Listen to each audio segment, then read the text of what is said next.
Welcome to Summarize Science. Have you ever had a brilliant idea for an app but felt stopped because you did not know how to code? A revolutionary trend called vibe coding is changing the game by allowing anyone to program using natural language. Researchers recently studied this phenomenon through a month-long online hackathon that welcomed people of all skill levels. The event attracted 229 participants from 8 different countries, including complete beginners and expert developers. They divided the competition into 3 tracks based on difficulty, ranging from basic websites to production-ready applications. One unique rule was that participants had to use AI-generated code exclusively, with no manual edits allowed. This forced users to learn prompt engineering, which is essentially the art of talking to an AI to get the best results. The goal was to move away from rigid logic and toward iterative, idea-driven prototyping. The paper highlights how vibe coding differs from traditional coding by focusing on lightweight previews and iterative prompts. Some participants used a technique called chain of thought, asking the AI to plan its steps before writing any code.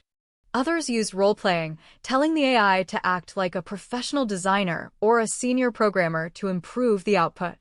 These strategies allow users to effectively create applications without having much expertise in programming languages.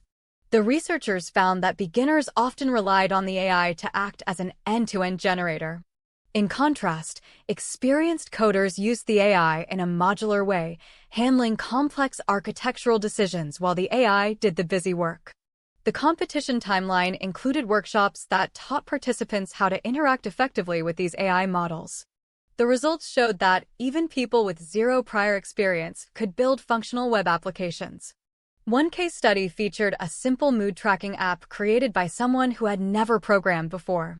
The project categories were varied, including productivity tools, health trackers, and even interactive games. Experienced developers used the AI as a high-level architect, managing multiple tools at once to handle complex tasks like database modeling. Data suggested that vibe coding significantly lowers the barrier to entry for software creation while preserving meaningful outcomes. Over 70% of the participants reported that the competition was highly helpful for their learning. Many mentioned that they felt much more confident and less intimidated by technology after the event. It seems that vibe coding turns software development into a conversation rather than a chore. To recap, this hackathon demonstrated that AI can democratize programming for everyone. It shifts the focus from memorizing syntax to clearly communicating your ideas and vision. In the future, this could lead to a surge of creative tools built by people from all walks of life. The researchers believe these findings provide a model for how schools might teach AI-assisted development. It shows that the future of tech is not just about what you can type, but how you can think. Vibe coding might eventually become a standard part of how we interact with all digital tools. This study marks an important step in understanding how humans and AI can collaborate as creators. As the technology improves, the line between an idea person and a builder will continue to blur. Thank you for joining us at Summarize Science to explore this exciting shift in education.